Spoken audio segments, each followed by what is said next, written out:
ஓம் சாந்தி. எல்லோரும் ஆத்ம உணர்வில் பாபா நினைவில் குஷியாக இருக்கிறீங்களா? 22/1/2019 இன்றைய முரளியின் தலைப்பு இனிமையான குழந்தைகளே. இப்போ இந்த தேகத்தை ஃபுல்லாக மறந்து பற்றற்றவராகணும். அப்போ தான் கர்மாதீத்தாகி வீட்டுக்கு போக முடியும். அதனால் நீங்கள் என்ன பண்ணணும்? நல்ல கர்மம் மட்டும்தான் செய்யணும், பாவக்கர்மம் செய்யக்கூடாது. ஸோ 5 விகாரமும் பாவக்கர்மம் ஆகிடும், பற்றும் பாவக்கர்மம் ஆகிடும். அதனால தான் எல்லாத்தையும் மறந்த ஆத்மா நான் இந்த உடலேருந்து தனிப்பட்டு இருக்கிறேன் அப்படின்ற உணர்வில் ஆத்ம உணர்வில் காரியம் செய்யணுமே தவிர தேக உணர்வில் காரியம் செய்யக்கூடாது. ஆத்ம உணர்வில் செய்கிற காரியம்தான் நல்ல காரியம். தேக உணர்வில் செய்கிற காரியம் கண்டிப்பாக பாவக்காரியத்தில் தான் சேரும். அது கண்டிப்பாக பற்ற உருவாக்கிடும். அப்புறம் கர்மாதீத்த நிலையை அடைய முடியாது, தண்டனை அடையாமல் வீட்டுக்கும் போக முடியாது. ஸோ அதனால் மைண்டுக்குள்ளே இந்த சரீரத்தை விடணும், கர்மாதீத்த நிலையை அடையணும், அது மைண்டில் இருந்துகிட்டே இருக்கணும். ஸோ மெயினாக அந்த யோகம் பண்ணும்போது சூக்ஷ்மாதனத்துலேருந்து உலகத்துக்கு சக்தி கொடுக்கறது, அது நீங்கள் ஒரு அரை மணி நேரமாவது உட்காந்து பண்ணணும் அதுக்குன்னே. ஸோ அப்படி நீங்கள் உட்காந்து பண்ணும்போது தான் அந்த பவர் தெரியும். ஸோ அப்படி முழுக்க யோகத்தில் உட்காரும்போது நம்மளுடைய மனநிலை எப்படி இருக்குது, கர்மம் செய்யும்போது யோகம் பண்ணும்போது அதுக்கு ஈக்குவலாக வருதா இல்லை கம்மியாக இருக்குதான்னு உங்களுக்கு அப்போ தான் தெரியும். ஸோ அதனால் உட்காந்து ஒரு மணி நேரத்துக்கு ஒரு தடவை அல்லது 2 மணி நேரத்துக்கு ஒரு தடவை உட்காந்து அரை மணி நேரம் அப்படியே அந்த யோகம் பண்ணணும், அமிர்த வேலை இல்லாமல் இதையும் சேர்த்து. ஸோ அப்போ என்னென்னா உங்களுடைய கவனம் ஃபுல்லாக உலகத்துக்கு சக்தி கொடுக்கறதுலையே இருக்கும் பொழுது அந்த நடுவில் இருக்கிற அந்த 1 மணி நேரத்தில் நீங்கள் செய்கிற காரியமோ அல்லது நபர்களோட பேசுகிறதோ உங்களுக்கு ஒருவேளை பற்றை உருவாக்கி இருந்தால் அந்த பற்றை கட் பண்ணும், எரிக்கும் அது அந்த யோகம். ஸோ அந்த பயிற்சி பண்ணிக்கிட்டே இருக்க கர்மம் செய்யும்போதே கர்மத்தில் ஒட்டாமல் டக்குன்னு அந்த பயிற்சி ஆட்டோமேட்டிக்காக வர ஆரம்பிச்சிடும். ஏன்னா யோகா பண்ணும்போது தான் உடம்பு விடணும்னு அவசியம் இல்லையா. காரியம் செஞ்சுட்டு இருக்கும்போது விடலாம், தூங்கும்போது விடலாம். ஸோ எப்போவுமே அந்த பற்று இல்லாமல் நம்ம பார்த்துக்கணும். அதுதான் கர்மாதீத்த நிலை, கர்மத்தின் பயன்கள் மீது பற்றற்ற நிலை. கேள்வி: உங்களுடைய மனநிலையை செக் பண்ணிக்கணும் அப்படின்னா 3 பேருடைய மகிமை எப்போவுமே உங்களுக்கு ஞாபகம் இருக்கணும். அது என்ன? ஏன்னா அந்த 3 பேருடைய மகிமை என்னென்னா நிராகார சிவபாபாவுடைய மகிமை, தேவதைகளுடைய மகிமை, நம்மளுடைய மகிமை, என்னுடைய மகிமை. இது எப்போவுமே உங்களுக்கு ஞாபகம் இருக்கணும். இப்போ செக் பண்ணி பாருங்கள். என்ன செக் பண்ணணும்? அந்த நிராகார மகிமைக்குரிய அந்த நிலை நான் அடைஞ்சிட்டேனா, அவருக்கு சமமாக பூஜைக்குரியன்னா நான் ஆகியிருக்கிறேன்னா, சிவபாபாவுக்கு சமமாக அவருடைய எல்லா குணங்களும் எனக்கு இப்போ தாரணை ஆகிடுச்சா? ஸோ ஃபஸ்ட்டு நிராகாரருடைய மகிமையை வச்சுட்டு அவர் சுயநலமற்றவராக இருக்கிறாரு, அன்பு கடலாக இருக்கார், அமைதி கடலாக, அது மாதிரிலாம் நான் இருக்கிறேன்னா செக் பண்ணுங்கள். ஸோ அவருடைய மகிமை தெரிஞ்சால் தான் அதோடு நீங்கள் ஈக்குவலாக அவருடைய குழந்தை நான் சொல்லிக்கிறதுக்கு எனக்கு தகுதி இருக்குதா அப்படின்னு செக் பண்ண முடியும். அடுத்தது தேவதைகள், அவங்களுடைய மகிமை. அவங்க சர்வ குணங்கள் நிரம்பியிருப்பாங்க, அப்படியே ராயல் குணத்தோடு இருப்பாங்க. அந்த மாதிரி என்னுடைய நடத்தை ராயலாக இருக்குதா? அதேமாதிரி தேவதைகளுடைய உணவு மாதிரி தான் நானும் சாப்பிட்றேன்னா, தேவதைகளுடைய பானம் மாதிரி சுத்தமான பானங்களை தான் நான் குடிக்கிறேன்னா, தேவதைகளுடைய தெய்வீக குணங்கள் தான் என்கிட்ட இப்போ இருக்குதா அப்படின்னு நீங்கள் செக் பண்ணலாம். அடுத்தது உங்களுடைய மகிமைன்னு சொன்னார்ல, அது உங்களுடைய மகிமைனா என்னது? ஆத்மாவுடைய மகிமை, அதாவது ஆத்மாவுடைய குணங்கள். ஸோ ஆத்மாவுடைய எல்லா குணங்களும் தெரிஞ்சுக்கிட்டீங்களா, அதன் சொரூபமாக ஆகி இருக்கிறீங்களா செக் பண்ணுங்கள். சூப்பர் இல்லையா? 3 புள்ளி. நிராகரர், தேவதை, நான். ஸோ இந்த 3 பேருடைய மகிமையும் எனதா ஆகிடுச்சா அப்படின்னு செக் பண்ணிக்கிட்டே இருங்க. ஸோ இதுலேயே நாள் ஃபுல்லாக போகணும்.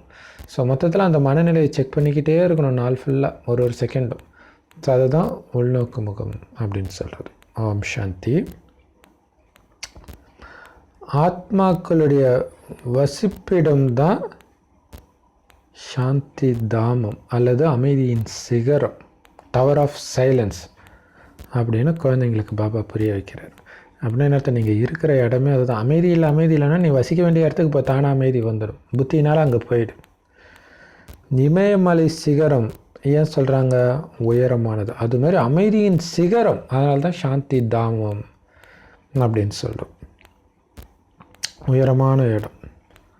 அப்படி உயர்ந்த இடத்துல இருக்கிறீங்க. மனிதர்கள் இந்த இமயமலை மாதிரி பெரிய மலையில் ஏறுறதுக்கு இப்போ போட்டி போட்டுட்ருக்குறாங்க. சிலர் சாமர்த்தியசாலியாக இருக்கிறாங்க, ஆனால் எல்லாராலையும் ஏறிட முடியாது இல்லையா. நீங்கள் அந்த மாதிரி அல்பத்தன போட்டியெல்லாம் கலந்துக்க தேவையில்லை. ஆத்மா உயர்ந்த நிலைக்கு அடையணும். கீழான நிலை, அழுக்கான நிலையில் இருக்கிற ஆத்மா, பதித்த ஆத்மா தூய்மையாகணும். அதாவது பாவனமாகி அந்த உயர்ந்த நிலைக்கு, பரந்தாமத்தில் இருக்கும்போது ஆத்மா எந்த நிலையில் இருந்துச்சோ, என்ன அமைதி அனுபவிச்சோ அந்த அமைதியை இப்போ அனுபவம் பண்ணணும். அதுக்கு பேர் தான் டவர் ஆஃப் சைலன்ஸ், சாந்தி ஸ்தம்பம் அப்படின்னு சொல்லப்படுது.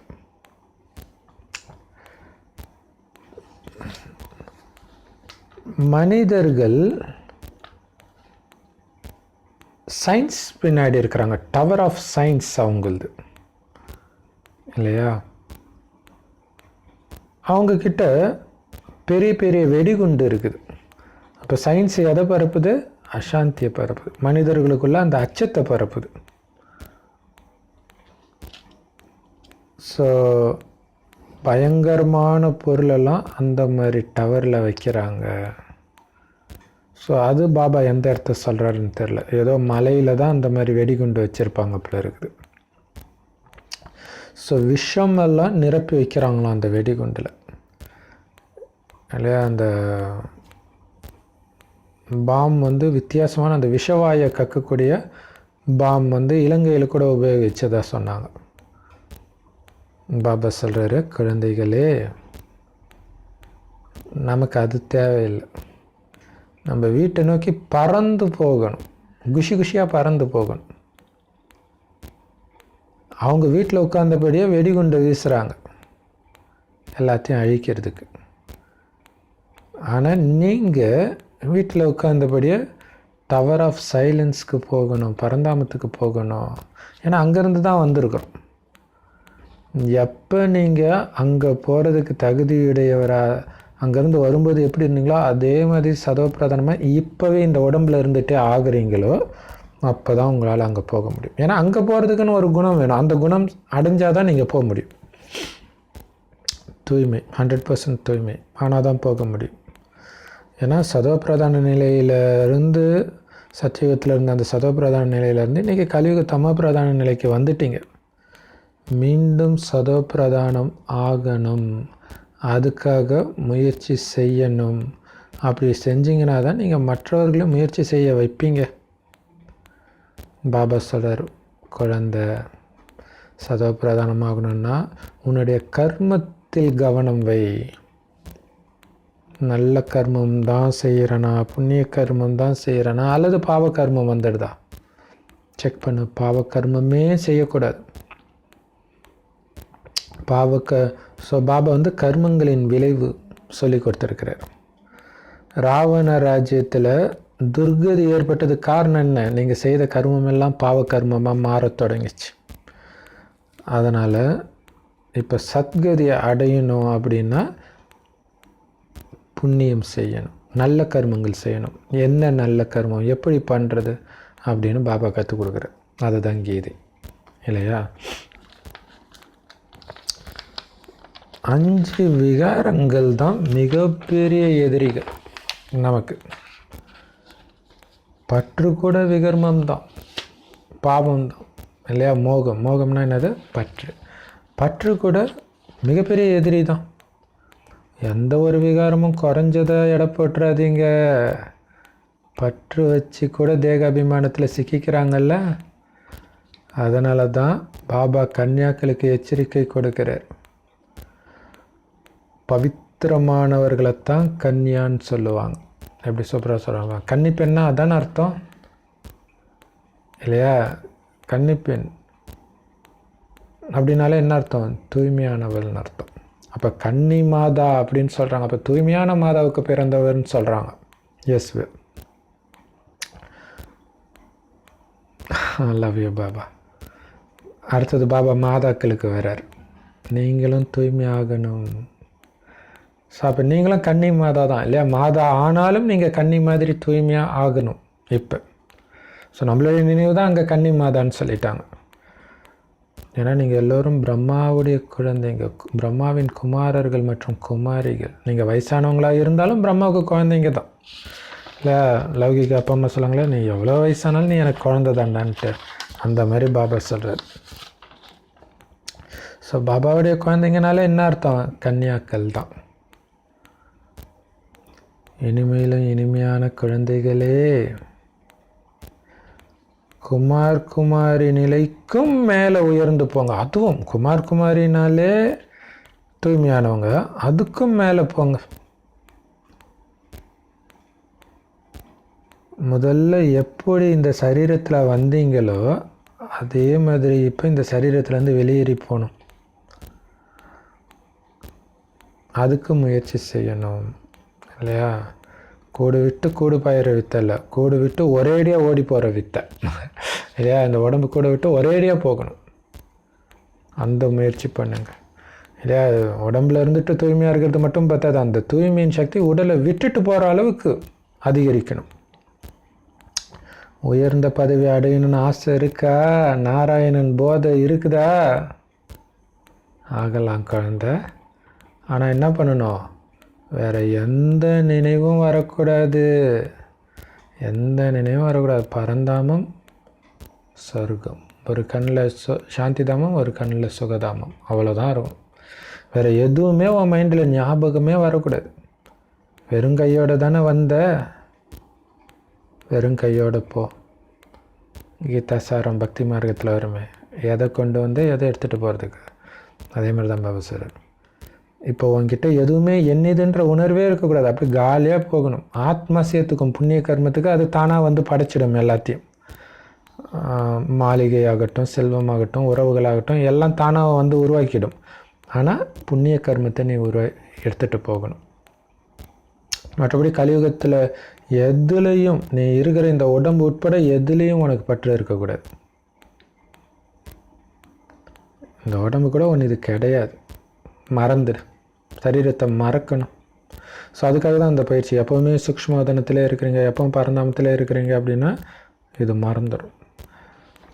இதில் ஒரு விஷயம் என்னென்னா, உங்களுக்கு ஒரு மோசமான ஒரு துக்கமான சம்பவம் ஒரு இடத்துல நடக்குதுன்னு வச்சுக்கோங்களேன். ரோட்டில் கோயிலுக்கு போகும்போது செயினை அறுத்துட்டு போயிட்டானே வச்சுக்கோங்களேன். அந்த இடத்துக்கு போனாலே உங்களுக்கு அந்த ஞாபகம் வரும். எத்தனை வருஷம் கழிச்சு போனாலும் சரி, ஆச்சரியமாக இருக்கும். ஸோ அப்போ இருந்த அந்த பதற்றமும் ஸ்லைட்டாக வரும்.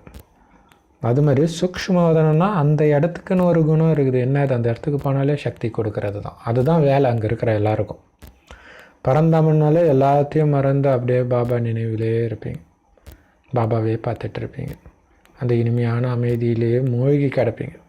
ஸோ அங்கே போனாலும் அந்த குணம். ஸோ அதுமாரி அந்த குணத்தில் அதேமாரி அம்மன் ஸ்வரூபம் எடுத்தால் அந்த குணம். சத்யுக நாராயணன் ஸ்வரூபம் எடுத்திங்கன்னா அந்த பரிசுத்தமான அனைத்து சம்பூர்ண குணங்கள் நிரம்பிய அந்த நிலை. ஸோ இதெல்லாம் ஞாபகம் இருந்துக்கிட்டே இருந்துச்சுன்னா இந்த கலியுகத்தில் இருக்கிற எதுவுமே ஞாபகம் இருக்காது.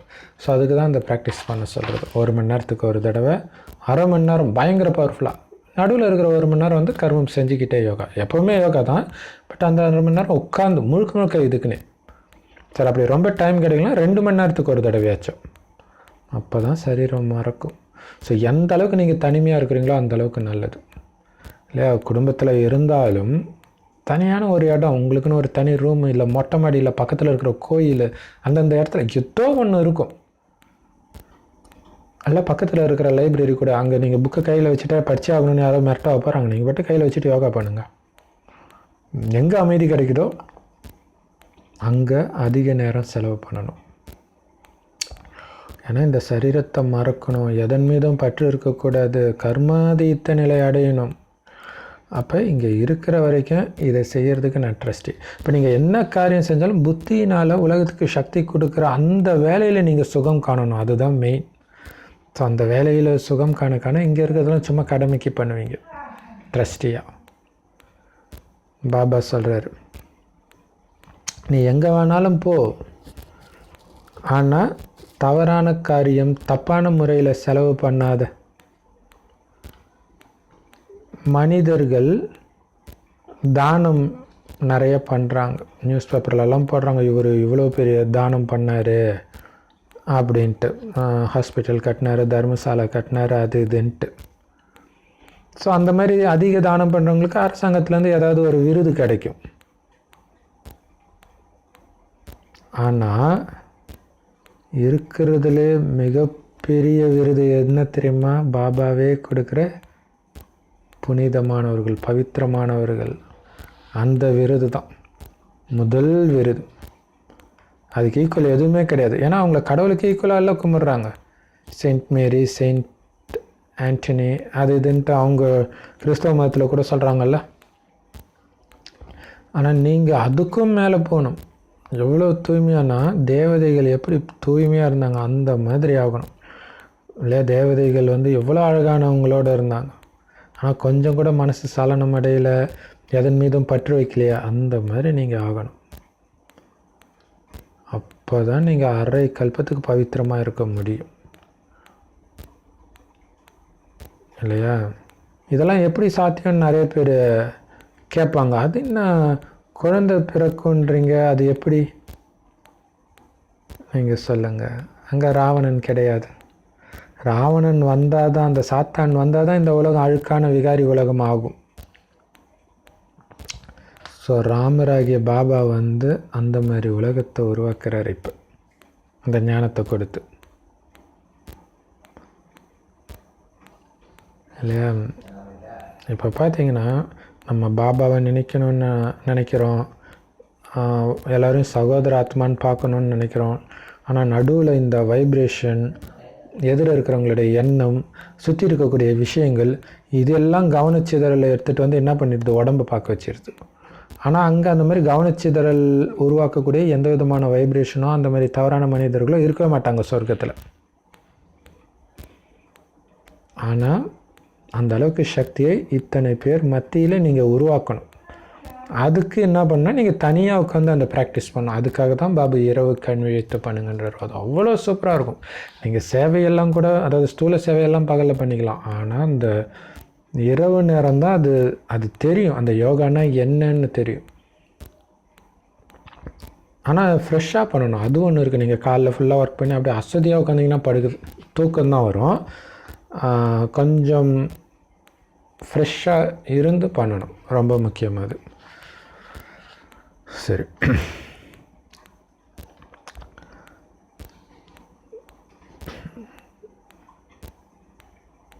பாபா சொல்லுற அந்த தேவதைகள் மாதிரி நீங்கள் தூய்மையானவர்கள் ஆகணும். சொர்க்கத்தில் அழுக்கானவங்களே கிடையாது. நிறைய பேர் என்ன சொல்கிறாங்கன்னா, தூய்மையை பற்றியே பேசாதீங்க, தூய்மை இல்லாமல் எப்படி உலகம் இயங்கும். பாவம், அவங்களுக்கு தெரியலை தூய்மையான உலகம் இருந்துச்சுன்னு. இப்போ தான் அழுக்கான உலகம் இருக்குது. என்ன பண்ணுறது, இந்த உலகத்தில் இருக்கிறதுனால அவங்களுக்கு அப்படி ஒரு உலகம் இருந்ததே மறந்து போச்சு. இது விளையாட்டு. என்ன விளையாட்டு? சிவாலயமாக இருந்த உலகம் இன்றைக்கி வேசியாலயம் ஆயிடுச்சு, விபச்சார உலகம் ஆயிடுச்சு, காமம் நிரம்பிய உலகம் ஆயிடுச்சு, அழுக்கான உலகம் ஆயிடுச்சு. ஆனால் ஆரம்பத்தில் சுகம் நிறைந்த தூய்மையான பாவன உலகம் இப்போ துக்கம் நிறைந்த வேசியாலயம் ஆயிடுச்சு. எப்படி ராஜ்யத்தை அடைஞ்சு பிறகு இழக்கிறாங்கன்னு கதை இருக்குது. அதுதான் மகாபாரதம், அதுதான் ராமாயணம், எல்லாமே. ஸோ அதனால் இதை நம்ம புரிஞ்சுக்கணும். நாம் தான் தோத்துட்டோம் இந்த மாயா கிட்ட. இப்போ மீண்டும் மாயாவை வெற்றி கொள்ளணும். வெற்றி கொள்றதுக்கு தைரியம் வைக்கணும், வீரனாகணும். உங்கள் மனநிலையை செக் பண்ணணும் இல்லையா? உங்களுடைய மனநிலையை செக் பண்ணிக்கணும். தூய்மையின் கணக்கை, புண்ணியத்தின் கணக்கை அதிகரிச்சிட்டு இருக்கணும். வீடு வாசல் இருந்தாலும் அதை பராமரிக்கிற பொறுப்பு உங்களுடையதாக இருந்தாலும் கண்டிப்பாக நீங்கள் தூய்மை ஆகியே தீரணுமே. அப்போ என்னுடையதுன்ற உணர்வே இருக்கக்கூடாது. நீங்கள் பற்றி ஆத்மாவை பற்றிய கவலை தான் இருக்கணும், உடலை பற்றிய கவலையே வேண்டாம். ஆத்மா ஐயோ இன்னும் தம பிரதானமாக இருக்குது, ரஜோக்கு தான் வந்திருக்கு, இன்னும் சதோவே தொடலையே, சதோ பிரதானமாகணுமே, இதே கவலை இருக்கணும். அதனால் அபவித்திர காரியம் எதுவுமே பண்ணிடக்கூடாது. அப்படியே யோகத்தில் இருக்கும்போது எல்லாம் நல்லவங்க, எல்லாம் கரெக்டாக தான் நடக்குது, யார் மேலே எனக்கு எந்த நெகட்டிவ் எண்ணமும் இல்லை, அந்த எண்ணத்தை உருவாக்கிக்கிட்டே இருக்கணும். தூய்மை பற்றி இந்த ஞாயிற்றுக்கிழமை எவ்வளோ பவர்ஃபுல்லாக சொன்னார் பாபா இல்லையா? ஸோ எந்த விதமான அப்பவித்திர காரியமும் அசுத்தமான காரியமும் பண்ணக்கூடாது. குழந்தை இல்லறத்தில் இருந்தாலும் இந்த அசுத்த காரியன்றது காமம் மட்டும் கிடையாது, காமம் மகா எதிரி. அது இல்லாமல் பற்று கூட நிறைய பேர் மேலே பற்று போயிடுது. அதனால் உங்களை செக் பண்ணுங்க. பாபா கிட்ட நான் கொடுத்த ப்ராமிஸை ஃபாலோ பண்ணுறேன்னா, பாபா உன்னை தவிர யார் மேலே அன்பு வைக்க மாட்டேன்னு சொன்னேனே, அதை நான் கரெக்டாக மெயின்டைன் பண்ணுறேன்னான்னு செக் பண்ணுங்க. அப்படி சத்தியம் பண்ணிவிட்டு ஏன் மற்றவங்க மேலே அன்பு வைக்கிறேன்னு பாபா கேட்குறாரு. ஒரு குழந்தை கேட்குற மாதிரி இல்லை, லவ் யூ பாபா. ஒரு மனைவி கேட்குற மாதிரி இல்லை, நீ என்ன பார்த்துக்கிறேன்னு சொல்லிவிட்டு இப்போ பாரு இன்னொரு பொண்ணை நீ பார்த்துக்கிட்டு இருக்கிற, அந்த மாதிரி பாபா கேட்குற. நீ சொன்னல என் மேலே மட்டும்தான் அன்பு இப்போன்னு சொன்னல அப்படின்னு பாபா கேட்குறாரு. சூப்பர் இல்லையா? ஸோ அதுதான் அந்த உறவோடு நினைக்கும் போது அவ்வளோ ஆனந்தமாக இருக்கும். பாபா அந்த குழந்தையாக நினச்சி குழந்தை அப்போ உங்களுக்கு யார் மேலே அது அன்பு போகும்போது அந்த குழந்தை அழுகிற மாதிரி இருக்கணும். பாரு இல்லையா? குழந்தைங்க நம்ம குழந்தைங்க முன்னாடி வேற ஒரு குழந்தைய தூக்குனீங்கனாலே அழுவும். ஸோ அந்த மாதிரி குழந்தை பாபா. ஏன் நீ மற்றவங்க மேலே அன்பு வைக்கிற, எனக்கு சத்தியம் பண்ண இல்லை அப்படின்னு கேட்குற குழந்தை. போ, நீ நான் இருக்கும்போதே நீ போய் அந்த குழந்தை கொஞ்சம் நல்லா போ அப்படின்னு அந்த மாதிரியும் பாபாவும் கோச்சிட்டு போயிடுவார். இருக்கிறதுலே மிக பிரியமான பொருள் பாபானா அதுதானே உனக்கு ஞாபகம் வரணும். அப்புறம் ஏன் உனக்கு மற்றது ஞாபகம் வந்துச்சு? ஏன்னா மிக பிரியமான பொருள் இருந்துச்சுன்னா மற்ற எல்லாமே மறந்துடும். இப்போ பாபா கிட்ட அந்த பிரியத்தை ஏற்படுத்தணும். அவர் கொடுக்குற அந்த நாராயணன் பதவியில் அந்த பிரியத்தை எடுத்துகிட்டு வரணும். இங்கே இருக்கிற அழியக்கூடிய பதவியில் பிரியம் இருக்கக்கூடாது. தேகத்தின் சம்பந்தம் எல்லாத்தையும் மறந்துடுங்க. ஒரு பாபா அவர் கொடுக்க போகிற ஆஸ்தி. ஸோ அப்படியே இங்கே இருக்கிறத அப்படியே மாற்றணும். இங்கே இருக்கிற காமத்தை விடணும்னா நான் அங்கே இருக்கிற ஸ்ரீ லக்ஷ்மியை கல்யாணம் பண்ணணுன்ற எண்ணத்தை எடுத்துகிட்டு வாங்க. இங்கே இருக்கிற சின்ன சின்ன இது மேலே பற்று போகணும்னா அங்கே இருக்கிற மாடு மாளிகைக்கு அதிபதியாக போகிறன்ற எண்ணத்தை எடுத்துகிட்டு வாங்க. இங்கே இருக்கிற அழியக்கூடியவங்க மேலே அன்பு இருக்குது அப்படின்னா அங்கே இருக்கிற துக்கமே கொடுக்காத அழிவற்றவர்கள் அந்த உறவுகள் எனக்கு வரப்போகுது. அன்பு அங்கே வைங்க. யாரை பார்த்தாலும் நான் சொர்க்கத்துக்கு போயிட்டு இருக்கிறேன், அது மட்டும் உன் மைண்டில் இருந்துக்கிட்டே இருக்கணுன்றார் பாபா. அப்போ தான் இங்கே இருக்கிற எதுலேயுமே உங்கள் புத்தி மாட்டாது. இப்போ சொர்க்கத்துக்கு போயிட்டு இருக்கிறோம். இங்கே இருக்கிற எல்லாம் கலியுக பந்தனம். நான் சொர்க்கத்துக்கு போயிட்டுருக்கிறேன், தெய்வீக சம்பந்தத்தை தேடி போயிட்டுருக்கிறேன். இந்த கலியுக பந்தனனாலே துக்கம், சம்பந்தம்னா தான் சுகம். நான் அங்கே போயிட்டுருக்கிறேன் இல்லையா? எனக்கு பயங்கர அன்பு கொடுக்கக்கூடிய அப்பா அம்மா இருக்க போகிறாங்க, பயங்கர அன்பு கொடுக்கக்கூடிய கணவன் அல்லது மனைவி, பயங்கர அன்பு கொடுக்கக்கூடிய குழந்தை இல்லையா? அவ்வளோ செல்வம் இருக்கும். எதையுமே எதிர்பார்க்காதவங்க நிரம்பிய உலகம். அங்கே இருக்கிற எந்த உறவும் எதையும் இன்னொரு உறவுக்கிட்ட எதிர்பார்க்காது. அந்த மாதிரி இடத்துக்கு போயிட்டு இருக்கிறேன். அப்போ நான் ஆத்மான்னு அதுவும் இருக்கணும். அப்போ தான் அது ஞாபகம் வரும். அந்த போதை ஏற்றணும். நாராயணன், நான் ஸ்ரீலக்ஷ்மி, நான் நாராயணனை கல்யாணம் பண்ணிக்க போகிறேன், ஸ்ரீலக்ஷ்மி கல்யாணம் பண்ணிக்க போகிறேன், அந்த போதை இருந்துக்கிட்டே இருக்கணும். அதுக்காக நான் இதை தியாகம் பண்ணுறேன் இல்லையா? ஒரு பாபா இந்த வேகமாக வண்டி ஓட்டுறதுக்காக அதை நிறுத்துறதுக்காக ஒரு ஸ்லோகன் எழுதுவாங்க. உங்கள் வீட்டில் உங்கள் பொண்டாட்டி பிள்ளைங்க காத்துட்டு இருக்கிறாங்கன்றதை ஞாபகம் வச்சுட்டு வண்டி ஓட்டுங்க, அதிவேகத்தில் போகாதீங்க, வீட்டுக்கு வருவீங்கன்னு அவங்க எதிர்பார்த்துட்டு இருப்பாங்க அப்படின்வாங்க. அதே மாதிரி சொர்க்கத்தில் ஸ்ரீலக்ஷ்மி எனக்காக வெயிட் பண்ணிகிட்ருக்கிறார், ஸ்ரீ நாராயணன் எனக்காக வெயிட் பண்ணிகிட்ருக்கிறார். அந்த நினைவில் இருங்க இந்த வாழ்க்கை வண்டியை ஓட்டிகிட்டு இருக்கும்போது. ஸோ அதுதான் அர்த்தம். நாம் தெய்வீக சம்பந்தத்தில் போயிட்டு இருக்கிறோன்றது ஞாபகம் இருக்கட்டும் யாரை பார்த்தாலும். அப்படின்னு அர்த்தம், இங்கே மாட்டிக்காதீங்க. இங்கே இருக்கிறதுல பற்று மாட்டிக்கிச்சுன்னா முடிஞ்சு போச்சு. அதுவும் இன்னும் வேகமாக போயிட்டுருக்கோம்ல, ஒரு வேகத்துக்கு ஒரு இடத்துக்கு போயிட்டு இருக்கிறோன்னா, அதுவும் க்ளோசிங் டைம்னு வச்சுக்கோங்களேன், 5 நிமிஷத்துக்குள்ளே மூடிடுவாங்க அந்த இடத்த. ஓடணுன்னா யார் வந்தாலும் அந்த சீக்கிரமாக போகணும் அப்படின்றது தான் இருக்கும். அந்த மாதிரி உங்களுக்குள்ளே அந்த பதற்றத்தை உருவாக்கணும். சொர்க்கத்துக்கு போகணும் போகணும் போகணும் போகணும், இதே தான். நாம் தெய்வீக சம்பந்தத்துக்கு போயிட்டுருக்குறோம். இந்த கலியுக பந்தனத்தை அறுத்துட்டு போகணும். இந்த ஞானம் யாருடைய புத்தியிலும் இல்லை, நம்மக்கிட்ட தான் இந்த ஞானம் இருக்குது. பாபாவுடைய நினைவில் எந்த அளவுக்கு நீங்கள் அதிகமாக மூழ்கி இருக்கிறீங்களோ அந்த அளவுக்கு குஷின் அளவு அதிகமாகிட்டே இருக்கும். அதனால் எவ்வளோ முடியுமோ பந்தனங்களை குறைச்சிக்கிட்டே இருங்க. நாளுக்கு நாள் பந்தனத்தை ஏற்றிக்காதீங்க இல்லையா? ஸோ எல்லோரையும் விட்டுட்டு போங்கன்னு அர்த்தம் இல்லை, புத்தினால் எல்லாத்தையும் கட் பண்ணுங்க. அதேமாரி புதுசாகவும் சேர்த்துக்காமலும் இருக்கணும், அதுவும் முக்கியம். ஸோ அதுக்கு சொன்ன மாதிரி எப்போவுமே அந்த சக்தி கொடுக்கறதுலேயே அதில் சுகம் காண கற்றுக்கணும். எப்படி தண்ணி அடிக்கிறவனுக்கு நைட் ஆயிடுச்சுனாலே தண்ணி அடிக்க சாராய கடைக்கு போகிறானோ, அந்த மாதிரி நமக்கு டைம் கிடைக்கும் போதெல்லாம் போய் சக்தி கொடுக்கறதுல அந்த சந்தோஷம் அவங்களுக்கு அது எப்படி ஒரு அடிக்ஷன் ஆகுதோ அந்த மாதிரி நமக்கு இது அடிக்ஷன் ஆகணும். அதுக்கு தான் பாபா சொல்கிற ஆன்மீக போதை ஏற்றுங்கன்னு சொல்கிறார். ஸோ அந்த போதை தான் உங்களுக்கு இங்கே இருக்கிற கலியுகத்திலே வாழ மாட்டீங்க, அப்படியே டான்ஸ் ஆடிக்கிட்டே இருப்பீங்க. பாபா சொல்கிறே தூய்மை இருக்கிற இடம், உண்மை இருக்கிற இடத்துல மனசு டான்ஸ் ஆடிக்கிட்டே இருக்கணும், அப்படி இருப்பீங்க. இப்போ உண்மை என்ன? அது ஆத்மா தான். அந்த ஆத்மாவுடைய உண்மையான குணத்தை வெளிப்படுத்திக்கிட்டே இருக்கிறீங்க, சக்தி ஸ்வரூபமாக ஆகிட்டே இருக்கிறீங்க, பாபா நினைவில் மூழ்கி இருக்கிறீங்கன்னா குஷி அதிகமாகிட்டே இருக்கும்.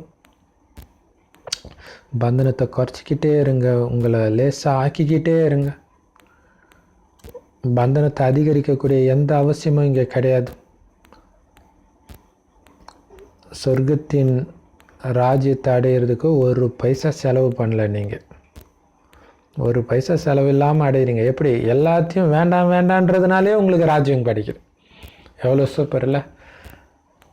எதுவுமே வேண்டான்றவனுக்கு தான் ஒட்டுமொத்த உலகமும் வருது. எவ்வளோ சூப்பர் இல்லையா? ஸோ அது பார்த்தீங்கன்னா, லவ் யூ பாபா. ராவணன் அந்த வேதவதி காட்டில் உட்காந்து மகாவிஷ்ணுவை கல்யாணம் பண்ணிக்கணுன்ட்டு தவம் பண்ணிகிட்டு இருக்கும்போது ராவணன் தவத்தை கலைக்கிறான். அப்போ அவர் சொல்கிறா, நான் மகாவிஷ்ணுவை கல்யாணம் பண்ணிக்கணும். அவன் நக்கல் பண்ணுறான். மகாவிஷ்ணுவையா? நீ எவ்வளோ அழகாக இருக்கிற, அவனுக்கு பொண்ணு வாசமே கிடையாது, உன்னை கல்யாணம் பண்ணி போய் அவன் என்ன பண்ண போகிறான்? பொண்ணுடைய அழகே ரசிக்க தெரியாதவன் அப்படின்ட்டு நக்கல் பண்ணுவான். ஸோ அப்போ பாருங்கள், அந்த பெண்களின் அழகை யார் ரசிக்கிறத ஃபுல்லாக விடுறாங்களோ அவங்களுக்கு தான் ஸ்ரீலக்ஷ்மியே கிடைக்கிறாங்க. எவ்வளோ சூப்பர் இல்லை? ஸோ அந்த காமத்தை வெல்றது, அந்த ஊக்கம் எதுலேருந்து வருது? அங்கே கிடைக்கிறதுல போதை வரும்போது. இப்போ நமக்கு பிடிச்ச படம் படையப்பா ரஜினி படம் வரும்போது ஒரு ஸ்கூலில் தங்கி இருந்தோம். அப்போ அந்த பசங்க பயங்கரமான ரஜினி ஃபேன். அப்போ அந்த பசங்களுக்கு பார்க்கலையா அவங்க தலைவர் படம் அப்படின்னா, இல்லைண்ணா எக்ஸாம் முடிஞ்ச அப்புறம் தானே பார்க்கணும், இப்போ நான் அது பொறுமையாக பார்த்துக்கலாம், பிரச்சனை இல்லை, பட் எக்ஸாம் முடியட்டும், அந்த கண்ட்ரோல் இருக்கணும் அப்படின்றான். ஸோ அப்போ அந்த படம் பயங்கரமாக இருக்குதுன்றாங்க, என்னென்னமோ சொல்கிறாங்க. ஆனால் போய் பார்க்கல. ஏன் பார்க்கல? அதை விட போதை படிப்பில் அவனுக்கு இருக்குது. ஸோ அதனால் அதை தியாகம் பண்ணுறான். அந்த படிப்பில் போதை இருக்கும்போது அதை தியாகம் பண்ணும்போது. அதேமாரி இங்கே கலியுக கவர்ச்சி அத்தனையும் எதை வச்சு தியாகம் பண்ணுறோம்? சொர்க்கத்தின் போதை. அந்த நாராயணனை கல்யாணம் பண்ண போகிறேன், லக்ஷ்மியை கல்யாணம் பண்ண போகிறேன், அந்த போதை இதை தூக்கி கடாச வைக்கும். ஒரு பைசா செலவில்லை, எல்லாத்தையும் புத்தியிலேருந்து வேண்டான்னு தள்ளுங்க, ஸ்ரீலக்ஷ்மியை கல்யாணம் பண்ணிக்குவீங்க. அவங்களுடைய ஆயுதங்கள் இல்லையா, ஒரு நாட்டை பிடிக்கிறதுக்காக ஆயுதங்களை தயாரிக்கிறது, மிலிட்ரிக்கு எவ்வளோ செலவு பண்ணுறாங்க. ஆனால் நம்ம எந்த செலவும் பண்ண தேவையில்லை, ஆனால் உலக ராஜ்யமே கிடைக்குது. அதுவும் அமைதியான உலகத்தின் அதிபதி ஆகுறீங்க. நீங்கள் பாபாவுக்கு கொடுக்குறதெல்லாம் கொடுக்கறது கிடையாது, பாபா கிட்டேருந்து வாங்குறீங்கன்னு புரிஞ்சுக்கோங்க இல்லையா. பல கோடி மடங்கள் திரும்பி வருது. பாபா மறைமுகமாக இருக்கிறார், அவருக்கு உடலே கிடையாது. அவர் உங்ககிட்ட வாங்கி என்ன பண்ண போகிறார்? ஸோ உலக ராஜ்யத்தை அடையிறதுக்கான வழி ஸ்ரீமத் கொடுத்துக்கிட்டே இருக்கிறார். மியூசியம் திறங்க, கண்காட்சி திறந்து வைங்க, ஹாஸ்பிட்டல் யூனிவர்சிட்டி திறங்க. அப்படின்னா என்ன அர்த்தம்? பாபாவுடைய அறிமுகத்தை கொடுக்குற கண்காட்சியும் கிளாஸ் நடக்கிற கீதா பாடசாலை சென்டரை திறங்க. அதன் மூலமாக ஞானத்தை பெறுவாங்க. ஞானமும் யோகமும். யோகத்தின் மூலம் என்ன ஆகும்? சதா காலத்துக்கு நோயற்றவர் ஆகிடுவாங்க, ஆரோக்கியம் நிரம்பியவராக. ஞானத்தின் மூலமாக செல்வந்தர் ஆகிடுவாங்க. ஸோ அப்போ இது ரெண்டும் இருந்துச்சுன்னா மகிழ்ச்சியும் இருக்க போகுது. 21 பிறவிக்கு ஒரு வினாடியில் எப்படி ஜீவன் முக்தியும் கிடைக்குதுன்னு புரிஞ்சுக்கோங்கன்ட்டு வாசல்லே நீங்கள் போர்டு வைங்க. அதே மாதிரி நீங்கள் வாசல்லே கூட இதை புரிய வைக்க முடியுன்றார் இல்லையா. நீங்கள் உள்ளே அழைச்சிட்டு வீட்டுக்குள்ளேயோ சென்டருக்குள்ளேயோ அழைச்சிட்டு தான் புரிய வைக்கணும்னு இல்லை, வாசல்லே கூட டக்குன்னு புரிய வச்சிடலாம். ஏன்னா பிச்சை எடுக்க வரவங்களுக்கு வீட்டில் கூப்பிட்டா பிச்சை போடுறீங்க, வாசல்லே போட்டு அனுப்புகிறீங்க இல்லை, அந்த மாதிரி இதையும் நீங்கள் போட முடியும். எவ்வளோ சூப்பர் பாருங்கள் இல்லையா. ஞானத்தையும் பிச்சை எடுக்கிறவங்களுக்கு இந்த ஞானம் கொடுக்கலாம். அந்த நாமப்பட்டு கோவிந்தான்னு அரிசி கேட்டு வருவாங்க, அவங்களுக்கு கொடுக்கலாம். குடுகுடுப்புக்காரங்க வந்தால் கொடுக்கலாம். சிவனடியார்கள் வருவாங்க பிச்சை எடுத்துகிட்டு, அவங்களுக்கு கொடுக்கலாம். நரிக்குறவை பெண்கள் வருவாங்க, யார் வந்தாலும் கொடுத்துக்கிட்டே இருக்கலாம். ஆனால் இதை வாங்கி அவங்க பணக்காரராக ஆகிடுறாங்க இல்லை. அதுவும் அந்த குறவரின பெண்கள் நல்லாவே கேட்குறாங்க. ஒரு கோயிலில் பிச்சை எடுக்கும்போது அவங்கள கூப்பிட்டா அவங்க எல்லோரும் கேட்குறாங்க, பிச்சை எடுக்கிறது நிறுத்திட்டு கேட்குறாங்க. ஸோ அது எவ்வளோ பெரிய தானம் இல்லையா. அவங்க என்ன பண்ணிடுறாங்க? மிகப்பெரிய பணக்காரர் ஆகிடுறாங்க. ஸோ யாராக இருந்தாலும் நீங்கள் அவங்ககிட்ட சொல்லுங்கள், நீங்கள் என்ன பிச்சை கேட்குறீங்க, நாங்கள் கொடுக்குற பிச்சையின் மூலமாக பிறவிக்கு நீங்கள் பிச்சை எடுக்கவே மாட்டீங்க, பிச்சை எடுக்கிறதுலேருந்து விடுபட்டுடுவீங்க, மிக உயர்ந்தவர் ஆகிடுவீங்க. ஸோ இது மட்டும் உங்கள் மைண்டில் ஓடிக்கிட்டே இருக்கட்டும் அப்படின்னு சொல்லுங்கள். இல்லை பிச்சைக்காரங்களுக்கெல்லாம் கூப்பிட்டு நம்ம ஒரு கிளாஸ் வைக்கலாம். வள்ளலார் சபையெல்லாம் பார்த்தீங்கன்னா பிச்சைக்காரங்களை எல்லாம் கூப்பிட்டு சாப்பாடு போடுவாங்க. ஸோ அவங்கக்கிட்ட பர்மிஷன் வாங்கி கூட சொல்லலாம், நீங்கள் பிச்சை எடுக்கும்போது இப்படி சொல்லுங்கன்ட்டு இந்த ஞானத்தை சொல்லி அவங்க கேட்கும்போதெல்லாம் அந்த ஞானத்தை மற்றவர்களுக்கு ஞாபகப்படுத்துகிற மாதிரி கூட நம்ம சொல்லி விடலாம். ஏன்னா கிறிஸ்தவ சகோதரர்கள் பிச்சை எடுக்கிறவங்கள பிடிச்சி இயேசு பாட்டை பாட சொல்லி காசு கொடுக்குறாங்க. நம்மளும் கொடுக்கலாம், ஏன்னா நம்மளால் முடியாத சேவை அவங்க பண்ண முடியும். இதை மட்டும் நீங்கள் இந்த மாதிரி மட்டும் கேளுங்க. இன்னும் 20 வருஷத்தில் நாராயணனா பிறக்க போகிறீங்க, நீங்கள் சிவனை நட்சத்திரம் மாதிரி நினச்சி நாராயணனா பிறக்க போகிறீங்க, ஏதாவது தர்மம் போடுங்க சாமி அப்படின்னு கேட்க. அப்போ என்ன இவங்க வித்தியாசமாக சொல்கிறாங்களோ அது மைண்டுக்குள்ளே போகும் இல்லையா. சரி, இப்போ ஆனால் வீடாக பிச்சை எடுக்கிறதெல்லாம் காணும், குறைஞ்சிச்சு. சரி, எல்லையற்ற தந்தையையும் இந்த சிருஷ்டி சக்கர ஞானத்தையும் தெரிஞ்சுக்கிட்டால் நீங்கள் இந்த மாதிரி லக்ஷ்மி நாராயணன் ஆகுவீங்க அப்படின்னு புரிய வைங்க இல்லையா. இது முதல்ல பாபா குழந்தை ஆன புதுசில் கோயிலில் ஏதோ ஒரு சேவை நடக்கும்போது மதியம் ரெஸ்ட்டு. அந்த கோயில் ஃபேமஸான கோயில், அதனால் பிச்சைக்காரங்க நிறைய பேர் இருப்பாங்க. கோயிலுக்குள்ளேயே தான் மதியம் தூங்குவாங்க. ஸோ அவங்களாம் ஒரு நிமிஷம் நீங்கள் ஏஞ்சி கேட்குறீங்களா அப்படின்னா கேட்குறாங்க, ஏஞ்சி உட்காந்து. ஸோ அவங்களும் இருப்பாங்க, மற்றவங்களும் இருப்பாங்க. ஸோ கண்டிப்பாக கேட்குறாங்க. ஸோ பேட்ஜ் வச்சு கூட நீங்கள் அற்புதம் பண்ண முடியும், பேட்ஜ் வச்சே புரிய வைக்க முடியும். ஒரு வினாடியில் எல்லையற்ற ஆஸ்தியை பேட்ஜ் வச்சே நீங்கள் கொடுக்க முடியும், அதாவது புரிய வைக்கிறதன் மூலம் கொடுக்க முடியும் இல்லையா. பேட்ஜுன்றது அந்த லக்ஷ்மி நாராயணன் இது இல்லை, இதை வச்சு கூட புரிய வைக்கலாம். இறைவனை இப்படி நினைக்கணும், நட்சத்திரம் மாதிரி நினைக்கணும் அப்படின்ட்டு. ஒரு வினாடியில் பாபா உலகத்தின் எஜமானராக நம்மளை ஆக்குறார் இல்லையா. அப்பான அடையாளம் கண்டுக்கிட்ட அன்றைக்கே நீங்கள் சொர்க்கத்துக்கு வந்துடுவீங்க. ஆனால் அதுக்கப்புறம் நீங்கள் என்ன பதவி அடையிறீங்கன்றது உங்களுடைய முயற்சி, புருஷார்த்தத்தை பொறுத்தது. சின்னவங்களாக இருந்தாலும் பெரியவங்களாக இருந்தாலும் படித்தவங்களாக இருந்தாலும் படிக்காதவங்களாக இருந்தாலும் எந்த நாட்டுக்காரனாக இருந்தாலும் சொல்கிற ஒரே செய்தி என்ன? பாபாவை நினைவு செய்யுங்க. ட்ரெயினில் கூட உங்களால் பேட்ச் வச்சு புரிய வைக்க முடியும். எல்லாருக்கும் சொல்லுங்கள், உங்களுக்கு 2 தந்தை, ஒரு அப்பாவை பற்றி தான் நீங்கள் புரிஞ்சுக்கிட்டீங்க, இன்னொரு அப்பாவை பற்றி நீங்கள் நினைக்காம இருக்கிறீங்க. அவர் அப்பான்னு நினைக்கல அப்படின்ற எச்சரிக்கை டெய்லியும் கொடுத்துக்கிட்டே இருங்க. அவங்க யோசிப்பாங்க. ஒரு சிலர் வந்து அது என்னங்க அப்படின்னு கேட்பாங்க. ஸோ கூட்டமாக இருக்கும்போது கேட்கட்டினா கூட தனியாக வந்து எல்லோரும் முன்னாடியும் கேட்க கூச்சப்பட்டு தனியாக வந்தும் கேட்பாங்க. அதுவும் இருக்குது இல்லையா, கூட்டத்தில் வந்து கேட்க கூச்சப்படுவாங்க. ஸோ இது மாதிரி ட்ரெயின்லேயும் புரிய வைங்க.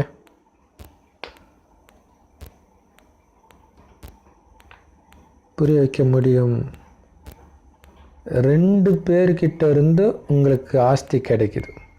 லௌகீக தந்தைக்கிட்ட இருந்தும் பரலௌகீக தந்தைக்கிட்ட இருந்தும். ஸோ லௌகீக தந்தைக்கிட்ட இருந்து என்ன ஆஸ்தி கிடைக்குதுன்னு உங்களுக்கு தெரியும். ஆனால் பரலௌகீக தந்தைக்கிட்ட இருந்து கிடைச்ச ஆஸ்தியை தான் லௌகீக தந்தை கொடுக்கறதுக்கு கருவியாக இருக்கிறாருன்னு உங்களுக்கு தெரியாது. ஸோ அப்படி இந்த பரலௌகீக தந்தை சிவபாபா கிட்டேருந்து எப்படி ஆஸ்தி அடையிறதுன்னு தெரிஞ்சுக்கோங்க. அவர் பிரம்மா உடலில் வந்து கொடுக்குறாரு, ஆனால் பிரம்மா கொடுக்கல, அவர் வெறும் இடைத்தரகர் தான். அவர் உடல் மூலமாக இந்த ஞானத்தை இறைவன் கொடுக்குறாரு, அதன் மூலமாக நமக்கு ஆஸ்தி கிடைக்கிது. ஸோ ஒவ்வொரு மனுஷனாக பார்த்து நீங்கள் இதை புரிய வைங்க. நிறைய பேர் யாத்திரைக்கு போகிறாங்க, அதெல்லாம் தேக சம்பந்தப்பட்ட யாத்திரைகள், தீர்த்த யாத்திரைன்ட்டு. ஆனால் உண்மையான ஆன்மீக யாத்திரை இது தான். ஆத்மா பரமாத்மாவை நினைக்கிறது ஆன்மீக யாத்திரை. இதில் ஒரு பைசா செலவு கிடையாது, ஆனால் உலகத்துக்கே எஜமானர் ஆகுறீங்க. நீங்கள் அந்த யாத்திரையின் மூலமாக எதையும் அடையலை இல்லையா. அதை அடையிறதா இருந்தால் அந்த கோயிலே 24 மணி நேரம் பிச்சைக்காரனாக இருக்கிறானே, அவன் என்ன அடைஞ்சான்? ஸோ அதை நம்ம சொல்லணும். அடி வாங்கி தான் வந்திருக்குங்க. யோசிச்சு பாருங்களா, பிச்சைக்காரனாக இப்போ இருக்கிறாங்கன்னா அது பெரும்பாலும் தேவதை ஆத்மாவை தான் இருக்கும். உலகத்தின் அதிபதியாக இருந்தவன் இன்றைக்கி கோயில், அவன் கட்டின கோயிலே அவன் பிச்சைக்காரனாக இருக்கிறான்னா யோசிச்சுப்பாங்க. அதை நினச்சி பார்த்தாலே எப்படி மெய்சில் இருப்பாக இருக்குது. ஸோ அதனால தான் அவங்களுக்கு கேட்கக்கூடிய பொறுமையும் இருக்குதுன்னு நினைக்கிறேன். ஏணிப்படியுடைய சித்திரமும் நீங்கள் கூடவே வச்சிருக்கணும். சேவை பண்ணிக்கிட்டே இருங்க. ஏதாவது சித்திரத்தை வச்சு புரிய வச்சுக்கிட்டே இருங்க, யுக்தியை உருவாக்கிக்கிட்டே இருங்க. ஸோ அந்த மாதிரி சேவையில் குஷியாக இருக்கிறவங்களுக்கு சாப்பிட்ற அவசியம் கூட தேவைப்படாது. ஏன்னா குஷி மாதிரி சத்தான டானிக் வேறு எதுவுமே கிடையாது. அந்த குஷியில் அவங்களுக்கு பசிக்காது. ஆள் எல்லாம் போனதுக்கப்புறம் ஐயோ பயங்கரமாக பசிக்குதுன்னு தோணும். அந்த குஷியில் வந்து தெரியாது, எல்லோரும் போனதுக்கப்புறம் தான் தெரியும். பணம் இல்லைன்னா இது சூப்பரான விஷயம், இதை நம்ம நல்லா பார்க்கலாம். பணம் இல்லாதவங்களுக்கு தான் அடிக்கடி பசிக்குமா. பணக்காரங்களுக்கு, ராஜாக்களுக்கு எப்போவுமே வயிறு நிரம்பியே தான் இருக்குமா. ஸோ இது எவ்வளோ ஆச்சரியம் பாருங்கள். அந்த குஷியாக இருக்கும்போது அந்த பசியே தெரியாது. மிகவும் ராயல் நடத்தை இருக்கும். அவங்க பேசுகிறதும் முதல் தரமானதாக இருக்கும். அவ்வளோ ராயலாக பேசுவாங்க. நாம் என்னவாகிட்டு இருக்கிறோம், இங்கே இருக்கிற பணக்காரன் இல்லை, இங்கே இருக்கிற ராஜா இல்லை, ராஜாக்களுக்கெல்லாம் மேலான ராஜா சத்யுக ஸ்ரீ நாராயணன் ஆகிட்டு இருக்கிறோம். அப்போ நம்ம எப்படி இருக்கணும்? அங்கே உங்களுடைய சாப்பாடு, பானம் எல்லாமே பயங்கர ராயலாக இருக்கும். நினச்ச நேரத்துக்கெல்லாம் சாப்பிட மாட்டாங்க. அமைதியாக ரொம்ப ராயலாக சாப்பிடுவீங்க. ஸோ அந்த நற்குணங்கள் எல்லாம் இப்போவே நீங்கள் கற்றுக்கணும். எப்படி சூப்பராக சொல்கிறாரு பாருங்க. அதை நம்ம பார்க்கலாம். சென்டரில் பெரும்பாலும் சிஸ்டர் சாப்பிட்டு யாருமே பார்க்க மாட்டாங்க. சிஸ்டருங்க வந்து எல்லாருக்கும் போகலாம் கொடுப்பாங்க. எவ்வளோ நேரம் ஆனாலும் அதுக்கப்புறம் தான் எப்போ போய் சாப்பிடுவாங்கன்னே தெரியாது. ஸோ அப்போ அந்த சொர்க்கத்துடைய குணத்தை இங்கேயே தாரணை பண்ண வைக்கிறார் பாபா. ஸோ அப்போ அந்த குஷியில் இருக்கும்போது அந்த பசி தெரியாதுன்றார் பாபா.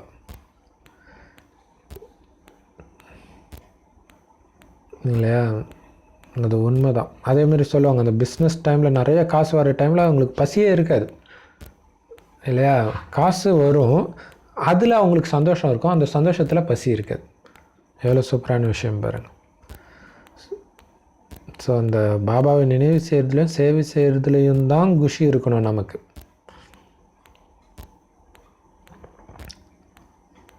ஸோ சொர்க்கத்தில் தேவதைகள் எப்படி இருப்பாங்க, அவங்க சாப்பிட்றது எப்படி இருக்கும், அதே மாதிரி உங்களுடைய நடத்தை, சாப்பிட்றது எல்லாமே நீங்கள் ஒன்று ஒன்று பண்ணும்போது தேவதை இப்படி பண்ணுவாங்களா செக் பண்ணுங்கள். அப்பாவுடைய மகிமை, அப்பா இப்படி இருப்பாரா, அப்பா இப்படி பார்ப்பாரா, அப்பா இப்படி பேசுவாரா, தேவதைகள் இப்படி பார்ப்பாங்களா, தேவதைகள் இப்படி பேசுவாங்களா, அல்லது ஆத்மாவுடைய உண்மையான குணம் இதுவா, இப்படின்னு மூணுத்தையும் செக் பண்ணுங்கள். இப்போ நீங்கள் சிவபாபா மாதிரி தெய்வீக குணம் நிரம்பியவராக ஆகிட்டு இருக்கிறீங்க. பிறகு நீங்கள் தேவதைகளுடைய குணங்கள் நிறைந்தவராக ஆகிடுவீங்க சொர்க்கத்தில் போய். ஆனால் அந்த குணங்களை எல்லாம் இப்போ நீங்கள் உங்களுடையதாக மாற்றணும், தாரணை பண்ணணும் இப்போவே. ஸோ அதுக்கு தான் இப்போ அந்த தெய்வீக குணத்தை உருவாக்கிட்டு இருக்கிறோம். ஸோ அது என்ன பண்ணாலும் நீங்கள் அமைதியாக பேசணும், அன்பு. ஸோ அப்போ நீங்கள் அந்த 1 மணி நேரத்துக்கு ஒரு தடவை 1/2 மணி நேரம் யோகா பண்ணும்போதே ஃபுல்லாக தப்பு பண்ணதெல்லாம் உங்களுக்கு தெரிஞ்சிடும். ஸோ அப்போ தான் ஃபுல் அலர்ட்டில் இருக்க முடியும். சாந்தியின் கடல், அன்பின் கடல்னு இறைவனுடைய மகிமை பாடுறாங்கல்ல, எப்படி பூஜை பண்ணுறாங்க, அந்த மாதிரி நீங்களும் பூஜிக்கப்படுறீங்க. அப்போ அந்த அன்பின் கடலாக சாந்தியின் கடலாக ஆகிட்டீங்களா? அந்த மகிமைக்கு தான் பூஜை பண்ணுறாங்க, உங்களுடைய சிலைக்கும் பூஜை பண்ணுறாங்க. அப்போ இறைவன் அந்த மகிமைக்குரியவராக தான் எப்பவும் இருக்கிறார். ஆனால் நீங்கள் இப்போ ஆகிட்டீங்களா? ஏன்னா கடவுளே உங்களுக்கு வணக்கம் செலுத்துகிறார். ஏன்னா உங்களுக்கு டபுள் பூஜை, ரெட்டை பூஜை. ஸோ பாபா புரிய வைக்கும்போது தான் தெரியுது, இறைவனுக்கு ஒரு பூஜை தான், அவர் எல்லாத்துலேயும் கடலாக இருக்கார். ரெட்டை பூஜையை வாங்கிட்டு நீங்கள் எல்லாத்துலேயும் பூஜ்ஜியமாக இருக்கலாமா? பாபா சொல்கிறார், நம்மளுடைய மகிமையை நமக்கே புரிய வைக்கிறார். முயற்சி செஞ்சு அந்த மகிமைக்குரியவராக ஆகுங்க. கந்த சஷ்டி கவசம் போட்டு என்னென்ன மகிமையெல்லாம் போடுறாங்க, அந்த மகிமையெல்லாம் எனக்குள்ளே வந்துச்சா, கலியுக வரதுனேன்றாரு. கலியுகத்தில் எல்லாருக்கும் வரம் கொடுக்குறேன்னா அந்த மாதிரி என்னுடைய பார்வை இருக்குதா, வார்த்தை இருக்குதா, செக் பண்ணுங்க. உங்கள் மனசை கேளுங்க, நாம் இந்த மகிமைக்குரியவராக ஆகி இருக்கிறோமா, அந்த தேவதைகள் மாதிரி மாறிட்டோமா, பாபாவுக்கு சமமாக ஆகிட்டோமா. அப்பனுக்கே பாடம் சொன்னவனே அப்படின்னு பாட்டு வருது முருகனுக்கு. அப்போ அவரை விட உயர்ந்தவரா, அப்படி தானே அது அர்த்தம். ஸோ அந்த மாதிரி ஆகிட்டேனா, ஏன்னா பாபா சொல்கிறார் நீங்கள் என்னை விட உயர்ந்தவர் ஆகுறீங்கன்றார். எப்படி நீங்கள் உடல் இல்லாத அசரீரியாக வந்து இங்கே உடல் எடுத்தீங்களோ அதேமாரி அசரீரி ஆகி உடலை விட்டுட்டு போகணும். சாஸ்திரங்களில் கைத்தடியை கூட நினைக்காதீங்க கடைசி நேரத்தில் அப்படின்னு போட்டு இருக்குது. ஏன்னா கைத்தடி ஞாபகம் வந்தால் கூட மறுபடியும் பிறவி எடுத்துடணும். அதனால் எதன் மீதும் பற்று வைக்காதீங்கன்றதுக்காக அப்படி சொல்லியிருக்கு. அது உண்மையிலே கைத்தடியின் விஷயம் இல்லை, உடலுடைய விஷயம். ஸோ சரீரத்தை இங்கே விடணும்.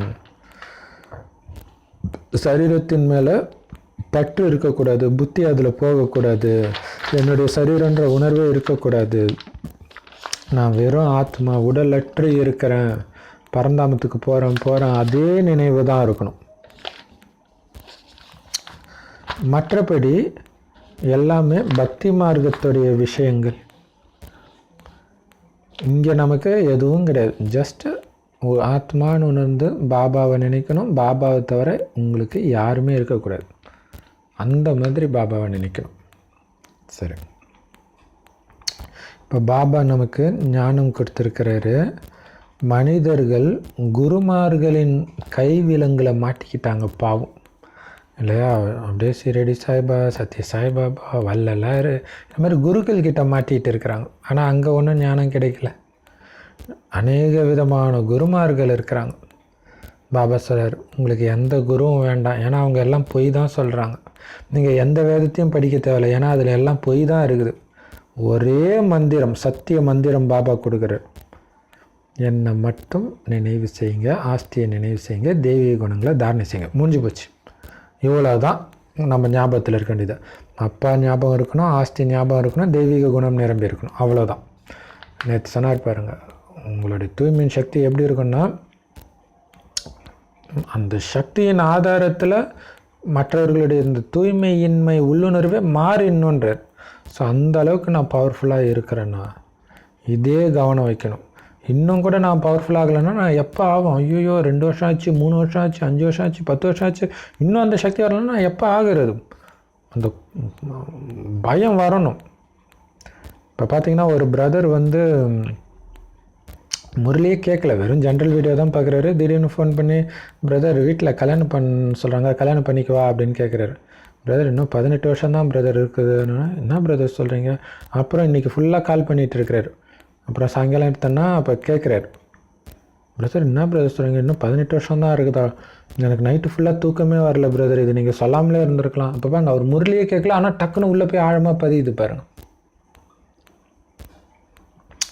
ஸோ அந்த பயம் நமக்கு இருக்கணும். அவர் கேட்குறாரு, உங்களுக்கு இந்த பயம் இல்லையா பிரதர்ன்றார். இப்போ தான் யோசிக்கிறோம், ஆஹா அந்த ஆத்மா எவ்வளோ பவர்ஃபுல்லான ஆத்மா இருந்தால் ஒரே நாளில் உள்ளே போய் அது பயமுறுத்துப்பாங்க, இன்னும் 18 வருஷம் தான் இருக்குதா அப்படின்ட்டு. ஆனால் அவ்வளவும் கிடையாது, அதுவும் இல்லையா? சரி. ஸோ இங்கே மெயின் விஷயம்னா அப்பாவை நினைவு செய்யுங்க, ஆஸ்தியை நினைவு செய்யுங்க, தெய்வீக குணத்தை தாரணை பண்ணுங்க. இல்லற விஷயத்தில் இருந்தாலும் புத்தி எல்லாத்துலேருந்தும் விலகி பவித்திரமாக இருக்கணும், தூய்மையாக இருக்கணும். இறைவன் எல்லாத்துலேருந்தும் விலகி இருக்கிறாரு, அந்த மாதிரி இருக்கணும், அவரோடு இணைஞ்சு இருக்கணும். ஸோ அந்த சக்தியை எடுக்கிறதுக்காக தான் நம்ம பாபா கிட்ட நேரடியாக போகிறோம் மதுபனுக்கு. பாபா முன்னாடி உட்காந்துட்ருக்குறோம், வெளியே சென்டரில் இருக்கிறவங்க பாபா மதுபனில் இருக்கிறாருன்னு புரிஞ்சுக்குவாங்க. ஆனால் நம்ம அந்த பாபா எதிரே உட்காந்துட்ருக்குறோம் அப்படின்னு மதுபன் வாசிகளை பார்த்து பாபா சொல்கிறார். நம்மளுடைய ஆத்மா அதோடைய சேராகிய இந்த சிம்மாசனத்தில் பூர்வ மத்தியில் உட்காந்துட்ருக்கிற மாதிரி சிவபாபாவும் இந்த பிரம்மா பாபாவுடைய பூர்வ மத்தின்ற சேரில் உட்காந்துட்ருக்கிறார். எப்படி சூப்பராக சொல்கிறார் பாருங்க. ஸோ அப்போ இது ஒரு சேராக நினச்சி பாருங்களேன், சேரில் உட்காந்துட்ருக்குது ஆத்மா. அதுமாரி பிரம்மா பாபாவுடைய சேரில் ஆத்மா உட்காந்துட்ருக்கு. ஸோ அப்போ அப்படியே விலகி இருக்குல்ல, சேரில் உட்காந்துட்டு இருக்கும்போது விலகி இருக்குதுன்னு விலகி பார்க்குறோம்ல. ஸோ அப்படி கூட நம்ம ப்ராக்டிஸ் பண்ணலாம். பாபா கீதை அல்லது வேறு ஏதோ புராண கதையை கையில் வச்சுலாம் நமக்கு புரிய வைக்கிறது கிடையாது. அதே மாதிரி மனப்பாடம் பண்ணியும் ஒன்றும் பாபாவும் சொல்லலை, பிரம்ம பாபாவும் சொல்லலை. சன்னியாசிகள் தான் இந்த மாதிரி மனப்பாடம் பண்ணுற வேலையெல்லாம் பண்ணுறாங்க. நேற்று சொன்னார் இல்லையா, பெண் குழந்தைங்களை அழைச்சிட்டு கீதையை மனப்பாடம் பண்ண வச்சு சொல்ல வச்சு காசு சம்பாதிக்கிறாங்கன்ட்டு. இங்கே அப்படியெல்லாம் பண்ணலை. இவர் ஞான கடவுள் பிரம்மா வாய் வழியாக இந்த ரகசியத்தை எல்லாத்தையும் புரிய வைக்கிறார். சிவபாபா ஏதாவது ஸ்கூலுக்கு போனாரா இல்லை சத்சங்கத்துக்கு போனாரா? அவர் கடல், அவருக்கு எல்லாமே தெரியும். அவருக்கு சயின்ஸ் தெரியுமான்னு சிலர் கேட்குறாங்க. பாபா சொல்கிறாரு, சயின்ஸ் வச்சுட்டு நான் என்ன பண்ண போகிறேன்? என்னை தூய்மையாக்கிறதுக்கு தானே கூப்பிட்டீங்க, அதுக்கு சயின்ஸ் எதுக்கு? அதுக்கு எதுக்கு நான் சயின்ஸு கற்றுக்கணும்? இல்லையா, தூய்மையாக்கக்கூடிய மகாமந்திரம் பாபாட்ட தான் இருக்குது, அது எந்த சயின்ஸ் கிட்டேயும் இல்லை. சயின்ஸ் எல்லோரையும் அழுக்காக தான் ஆக்குது. எந்த அளவுக்கு வசதி வருதோ அந்த அளவுக்கு விகாரத்தில் தான் மூழ்கி இருக்கிறாங்க. அதேமாதிரி சிவபாபாவுக்கு இந்த சாஸ்திரம் தெரியுமா அப்படின்னு கேட்குறாங்க. எப்பா, அவர் ஞானக்கடல் புரியுதா இல்லையா? அவர்கிட்ட இருந்து வந்த ஞானத்திலிருந்து வந்த நதிகள் தான் மற்ற சாஸ்திரங்கள் எல்லாம், பக்தி மார்க்கத்தின் சாஸ்திரங்கள். விஷ்ணுவோடைய கையில் சங்கும் சக்கரமும் கொடுத்துருக்குறாங்களே, அதுக்கு ஏதாவது அர்த்தம் இருக்குதா? உண்மையிலே இது பிரம்மாவும் அவருடைய குழந்தைகளாகிய பிராமணர்களாகிய உங்களுக்குத்தான் கொடுக்கணும். சூக்ஷ்மவதனத்தில் சரீரமே கிடையாது, அப்புறம் எப்படி அவங்க ஆயுதம் வச்சுருப்பாங்க? நிறைய பேருக்கு வீட்டில் உட்காந்துட்டு இருக்கும்போதே பிரம்மா பாபாவுடைய காட்சி கிடைச்சிருக்குது. அதேமாதிரி ஸ்ரீகிருஷ்ணருடைய காட்சியும் கிடைச்சிருக்குது. அதுக்கு அர்த்தம் என்ன? பிரம்மா கிட்ட போனீங்கன்னா கிருஷ்ணராக ஆகிடுவீங்க. எப்படி சூப்பர் பாருங்கள்.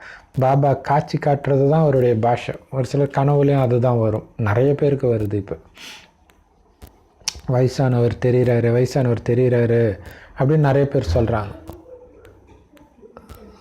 அப்போ அந்த காட்சியோடைய அர்த்தம் என்ன? பிரம்ம பாபாவுடைய காட்சி கிடச்சி அப்படியே கிருஷ்ணருடைய காட்சி கிடைக்குது. ஸோ பிரம்ம பாபா யார் எங்கே இருக்கிறாருன்னு தெரியும். அப்போ அங்கே போனீங்கன்னா நீங்கள் இவரை போய் ஆகிடுவீங்க. அப்போ அதே மாதிரி நம்ம கனவுக்கெல்லாம் அர்த்தத்தை யோசிச்சோன்னா செமையாக இருக்கும். ஸோ அதனால தான் அந்த கனவுடைய அர்த்தத்தை பார்க்குற விஷயம் பைபிள் காலத்தில் இருந்தே இருக்குது. பைபிள்லேயே அது இருக்கும். கிருஷ்ணருடைய அல்லது நீங்கள் கிருஷ்ணருடைய மடியில் வந்துடுவீங்க. அப்படின்னு சொர்க்கத்தில் பிறப்பீங்க.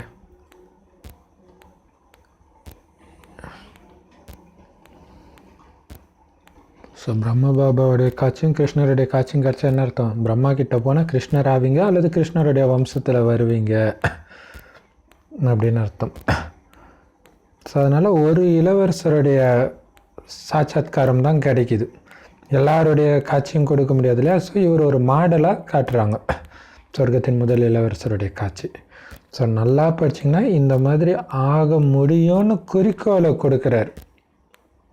குறிக்கோளாக எடுத்துக்காட்டுக்கு ஒருத்தரை தான் கொடுக்குறாரு. அவர் இப்போ மாடல், அப்போ ரோல் மாடல். அப்போ நம்மளுடைய ரோல் மாடலாக யாராக இருக்கணும்? நாராயணன் தான் இருக்கணும், அவராக ஆகணும்.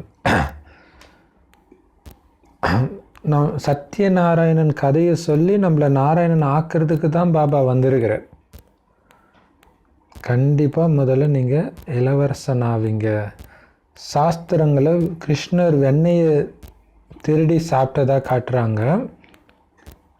உண்மையில் அது என்ன அர்த்தம் அப்படின்னா, இந்த உலக ராஜ்யத்தின் உருண்டையில் அந்த வெண்ணெயை சாப்பிட்டானா எங்கே வாயை திறந்தா உலக உருண்டை இருக்கும்.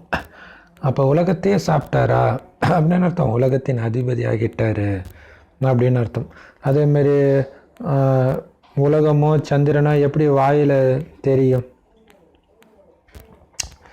2 பூனை சண்டை போட்டுட்டு இருக்கும்போது இடையில் ஒரு குரங்கு வந்து வெண்ணெய் தேடிட்டு போச்சுன்னாங்க இல்லையா? ஸோ அந்த குரங்கு தான் நாம் இல்லையா? சரி, இடையில் யார் உலகத்தின் எஜமானரானாங்களோ அவங்களுக்கு தான் வெண்ணெய் காட்டப்படுது இல்லை? அங்கே இந்த மதமாக அந்த மதமாக நடிச்சிக்கிறாங்க, கடைசியில் பார்த்தா நம்ம அழகாக வந்து ராஜாவாயிடுறோம். அதனால் பாபா சொல்கிறார், உங்களை செக் பண்ணுங்க, நாம் அந்த மாதிரி ஆகியிருக்கிறோமா இல்லையான்னு செக் பண்ணுங்க. ராஜ்ய பதவி அடையிறதுக்கு தான் இந்த படிப்பு. பிரஜைகளின் பாடசாலைன்னு சொல்ல மாட்டாங்க, இது நரன்லேருந்து நாராயணன் ஆகிறதுக்கான பாடசாலை.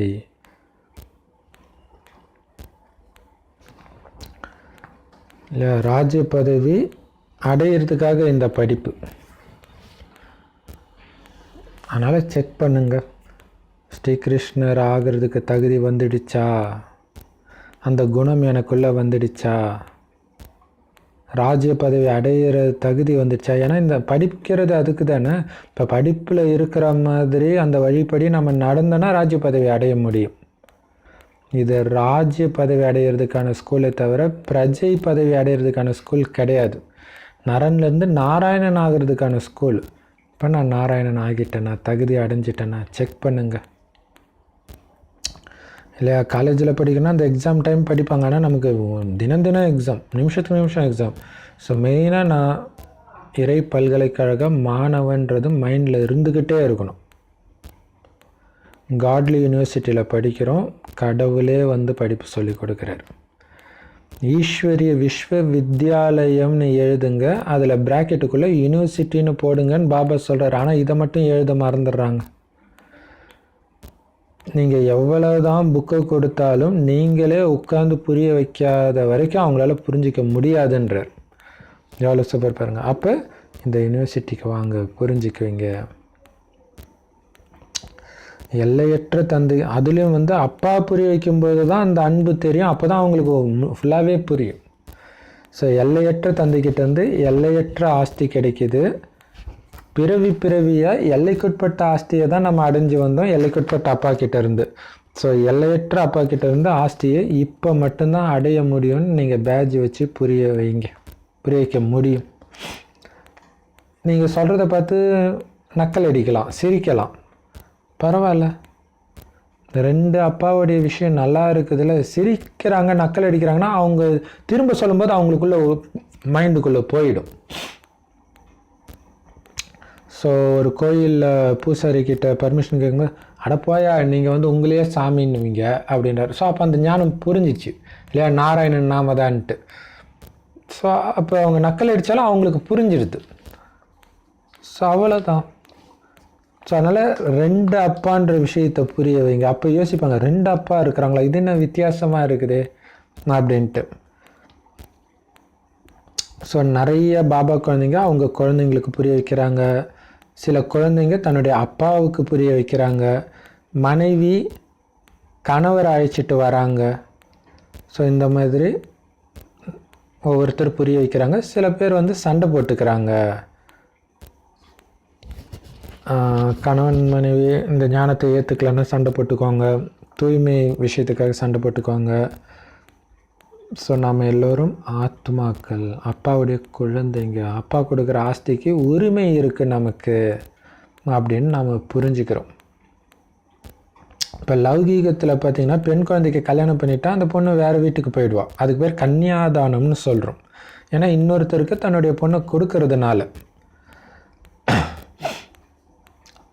ஆனால் இப்போ நீங்கள் அந்த காரியம் பண்ணக்கூடாது. ஏன் இங்கே கன்னியாதானம் பண்ணக்கூடாது? ஏன்னா இங்கே கல்யாணம் ஆகிற பொண்ணு காமத்தில் ஈடுபடுத்தப்படுவா. சொர்க்கத்தில் கல்யாணம் ஆகி வேறு வீட்டுக்கு போனாலும் அங்கே தூய்மையாக இருப்பாங்க. அதனால் இப்போ நீங்கள் சொர்க்கத்துக்கு போகணும். கலியுகத்தில் உங்கள் பொண்ணை கட்டி கொடுக்காதீங்க. இது அழுக்கான உலகம், வேசியாலயம். நம்ம சத்தியுக சிவாலயத்துக்கு போகணும், தூய்மையான உலகத்துக்கு போகணும். உங்கள் மேலே குரு பார்வை பட்டிருக்கு, பிரகஸ்பதி தசை பட்டிருக்குது. கண்டிப்பாக நீங்கள் சொர்க்கத்துக்கு போவீங்க, அதில் எந்த டவுட்டும் கிடையாது. மற்றபடி முயற்சி செஞ்சு உயர்ந்த பதவி அடையணும். அதனால் தூய்மையாக இருக்கணும். கூடவே உங்கள் மனசை கேளுங்க. இவங்கள மாதிரி நானும் சேவை செய்கிறேன், நம்ம அம்மா பாபா மாதிரி.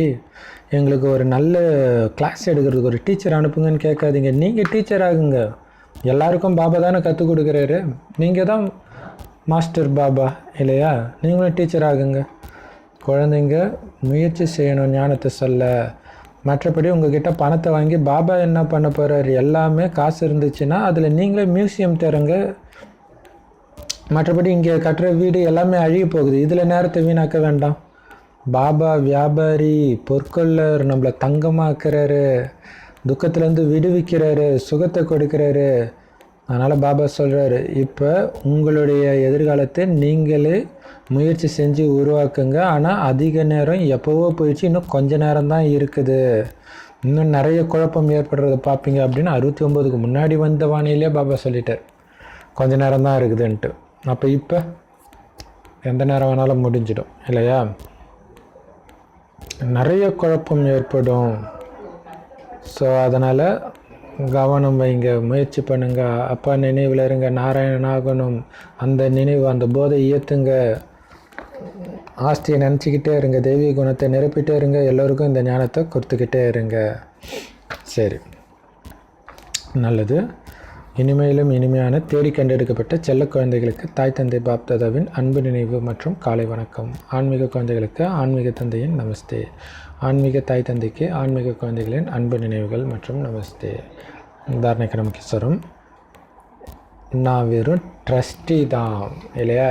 இதை பார்த்துக்கிறதுக்கு ஒரு கருவி தான் நான் அப்படின்னு எல்லாத்துலேருந்தும் பற்றற்றவராக இருங்க. வீண் செலவே பண்ணாதீங்க. சொர்க்கத்தில் உங்களுடைய வருங்காலத்தை உருவாக்கிக்கிறதுக்கான முயற்சியில் செலவு பண்ணுங்கள். அதாவது ஈஸ்வரிய சேவையில் அர்ப்பணிங்க. உங்களை தேவதை மாதிரி ஆக்கிக்கணுன்னா அந்த மாதிரி சம்பூர்ண தூய்மை ஆக்கிறதுக்கான முயற்சி பண்ணிக்கிட்டே இருங்க. சதா ஒரு பாபா நினைவில் மூழ்கி இருங்க. ஏன்னா ரொம்ப அன்பான பொருளை நினைவு செய்கிறது ஈஸி தானே. ஸோ அதனால் அந்த ஒரே ஒரு மிக மிக அன்பான பொருளான சிவபாபாவை எவ்வளவு முடியுமோ நினைவு செஞ்சுக்கிட்டே இருங்க. கலியுக பந்தனங்களை எவ்வளவு முடியுமோ கட் பண்ணிக்கிட்டே இருங்க, லேசாகிட்டே இருங்க. பந்தனத்தை சேர்த்துக்காதீங்க. சத்தியுக தெய்வீக சம்பந்தத்தில் போயிட்டு இருக்கிறோன்ற எண்ணம் யாரை பார்த்தாலும் உங்களுக்கு ஓடிட்டு இருக்கணும். இந்த குஷியில் இருங்க. இங்கே இருக்கிறவங்க கிட்ட புத்தியை இணைச்சிடாதீங்க, மாட்டிக்குவீங்க. இது எல்லாமே அழகான பொண்ணு ரூபத்தில் வந்து சூர்பனகை அப்படின்னு புரிஞ்சுக்கணும். ஸோ நான் தேவதையாகணும், ஸ்ரீ லக்ஷ்மியை கல்யாணம் பண்ணிக்கணும், ஸ்ரீ நாராயணை கல்யாணம் பண்ணிக்கணும், இந்த போதையில் இருக்கணும். அப்போ தான் இங்கே புத்தி மாட்டிக்காமல் இருக்கும். வரதானம் நாலேஜ்ஃபுல், அதாவது ஞானம் நிறைந்தவராகி அனைத்து வீணான கேள்விகளையும் யஜ்யத்தில் ஸ்வாகா செய்து விடக்கூடிய தடையற்றவர் ஆகுங்கள். ஞானம் நிறைந்தவராகி வீண் கேள்விகளை எல்லாம் ஸ்வாகா, அதாவது முற்றுப்புள்ளி வைக்கக்கூடிய தடையற்றவர் ஆகுங்கள். அதுக்கு விளக்கம், பாபா சொல்கிறாரு, ஏதாவது ஒரு சின்ன தடை வந்துச்சுன்னா உடனே ஏன் வந்துச்சு, எதுக்கு வந்துச்சுன்னு நிறைய கேள்வி வந்துடுறீங்க. கேள்வியின் வசம் ஆகிட்டாலே குழப்பம் வந்துடுது. அதனால் இந்த கேள்வியெல்லாம் இந்த யஜ்யத்தில் ஸ்வாகா பண்ணிவிடுங்க. பாபா நினைவுலேருந்து எல்லாத்துக்கும் ஒரு முற்றுப்புள்ளி வச்சுட்டுங்க. அப்போ உங்களுக்கும் நேரம் மிச்சம், மற்றவங்களுக்கும் நேரம் மிச்சம். நீங்களும் குழம்ப மாட்டீங்க, மற்றவங்களும் குழப்ப மாட்டீங்க, தானாகவே தடையற்றா இருப்பீங்க. எல்லாம் கரெக்டாக தான் நடக்குது நாடகப்படி. எல்லோரும் நல்லவங்க தான். பாபா சொல்கிற மாதிரி துக்கம் கொடுக்காமல் நடப்பீங்க, அவ்வளோதான்.